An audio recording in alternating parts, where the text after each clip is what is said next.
Sebelumnya, perkenalkan, nama saya Rifki Meladi. Saya dari MTS Inovatif Darul Ihsan Bandung yang akan berpidato tentang ilmu dan iman.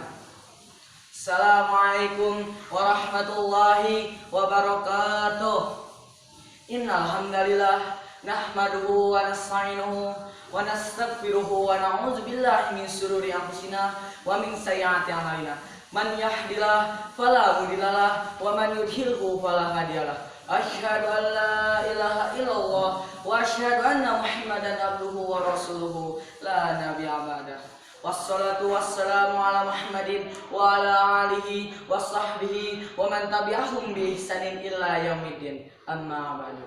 Ya ayyuhalladzina amanu taqullaha haqqa tuqatih wa la tamutunna illa wa antum muslimun. Pertama-tama, marilah kita panjatkan kehadirat Ilahi Rabbi atas berkat karunia-Nya. Kita masih bisa berkumpul, bersilaturahim, bertatap muka di majlis yang mulia ini dalam keadaan sehat walafiat.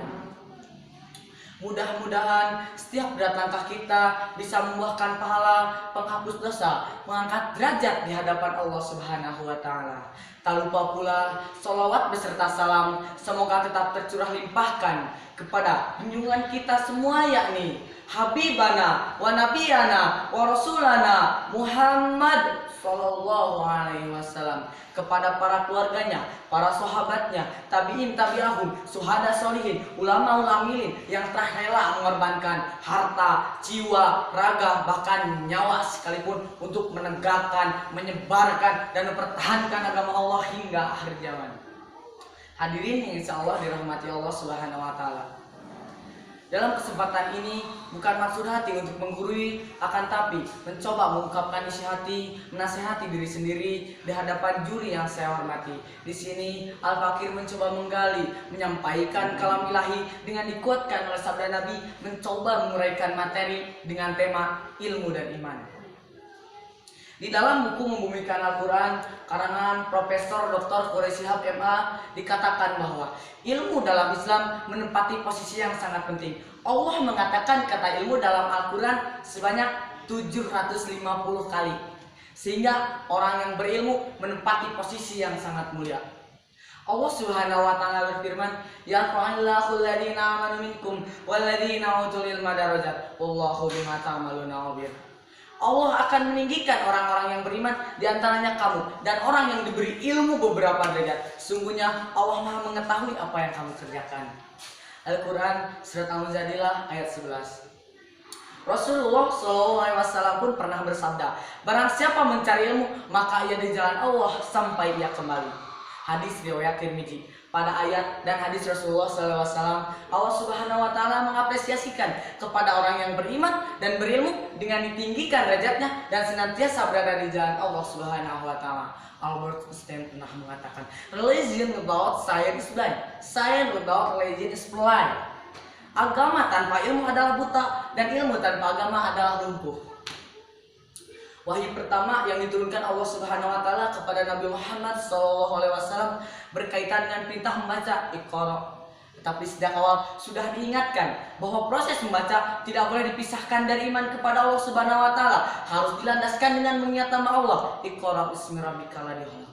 Konsep ilmu dalam Islam tidak memisahkan antara unsur dunia dan unsur akhirat. Karena pada hakikatnya ilmu pengetahuan dipelajari bermuara pada satu tujuan yang penting, yakni mengingat nama Allah Subhanahu wa Ta'ala. Orang berilmu dipandang dan layak disebut orang. Orang berilmu ditinggikan derajatnya. Orang berilmu dihormati di hadapan masyarakat. Posisi demikian akan bertahan selama tertanam di hati rasa keimanan. Jika terjadi orang yang beriman tak berilmu, maka melahirkan banyak kerusakan. Disuruh ngurus beas, malah nimbun beas. Disuruh ngurus laut, malah jadi bajak laut. Disuruh ngurus hutan, malah rame-rame jadi orang hutan. Jika orang yang beriman tak berilmu, maka inter tak bermoral, melahirkan generasi yang tak berakhlak.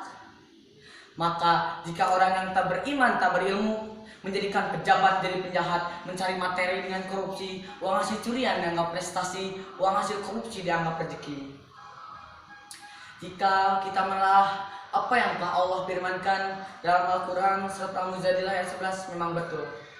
Allah Subhanahu wa Ta'ala mengapresiasikan kepada orang yang beriman dan berilmu dengan ditinggikan derajatnya dan senantiasa berada di jalan Allah Subhanahu wa taala. Tetapi sebelum itu Allah lebih dahulu mengangkat derajat orang yang beriman. Intinya ilmu harus dilandaskan kepada keimanan. Dengan desain seperti itu bukan kelak tidak mungkin kelak akan lahir dokter yang fakih, fisikawan yang mufasir, atau ulama yang matematikawan. Profil ideal ini diantaranya ada pada sosok Fahrudin Ar-Razi, generasi cendekiawan pasca Imam Al-Ghazali. Di tangan Ar-Razi, ilmu dalam Islam menemukan fase gemilangnya. Setelah sekian lama membeku, fase itu tidak mustahil terwujud di era modern ini jika seluruh insan pendidikan mengetahui relasi ilmu pengetahuan. Sebagai statement closing, marilah kita menafakuri hadis Rasulullah SAW. Man yadad iman, walam yadad hudan, walam yadad minallahi ila labudan. Barang siapa bertambah ilmu tetapi tidak bertambah petunjuknya, maka semakin jauh dari Allah Subhanahu wa taala. Hadis riwayat Al-Dailami. Mungkin cukup sekian yang bisa saya sampaikan. Terima kasih. Saya tutup dengan pantun burung irian burung cendrawasih. Cukup sekian dan terima kasih. Manuk beok manuk japati, manuk piit manuk lejrak, tah eta ngaranan manuk. Jika ada tongkat patah jangan dimasukkan ke dalam peti. Jika ada kata salah jangan dimasukkan ke dalam hati. Good night, selamat malam. Good morning, selamat pagi. Saya tutup dengan salam. Mudah-mudahan berjumpa kembali. Billahi bisabil haq. Assalamualaikum warahmatullahi wabarakatuh.